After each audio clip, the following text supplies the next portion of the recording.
Welcome to this explainer. You know, over the past 7 lessons, you guys have really stepped up and acted like true scientists, completely cracking the case on the mystery of the warming drink.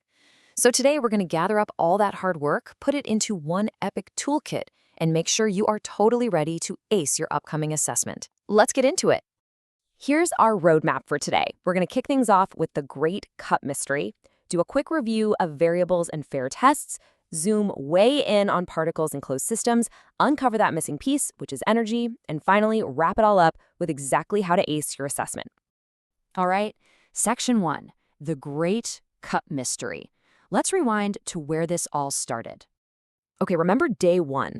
We looked at a regular plastic cup next to a really fancy cup, and we saw that an iced drink in just a standard single-layer plastic cup warms up so incredibly fast, leaving you with, well, a watered-down mess. It's the worst, right?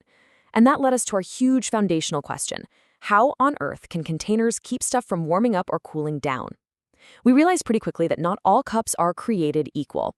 The structural features, like literally how a cup is built, somehow completely change how the drink inside behaves over time. Moving right along to Section 2, variables and fair tests. Now, to solve this mystery, we couldn't just guess. We had to put on our strict scientist hats and figure out exactly how to test those different cup features fairly. So, to know if a specific feature actually did anything, we had to isolate it. We used our independent variable. That's the one structural feature we purposely chose to change, like slapping a lid on it or adding a second layer to the walls.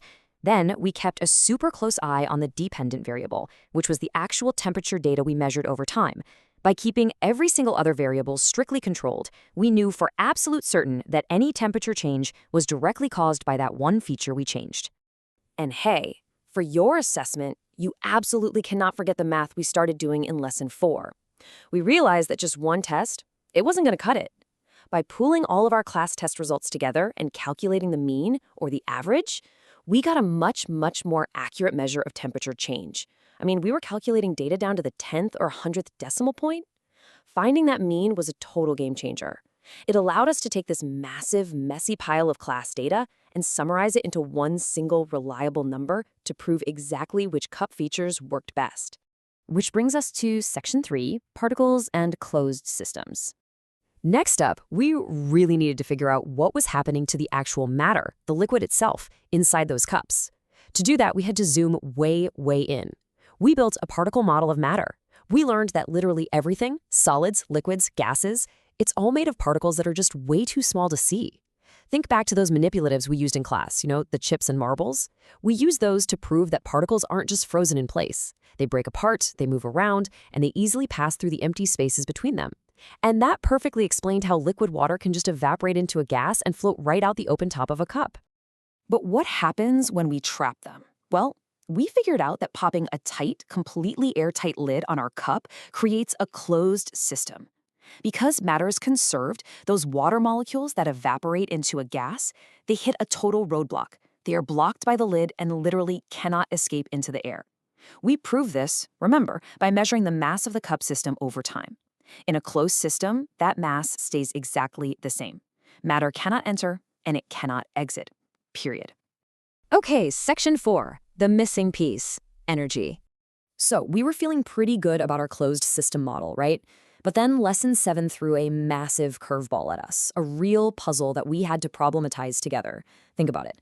We just proved that in an airtight, closed cup, the water molecules are completely trapped. But when you put a cold drink in that closed system, the ice still melts, the liquid still warms up. So if physical matter isn't flowing in or out of that cup, what invisible force is sneaking right through the cup walls to change the temperature of our drink?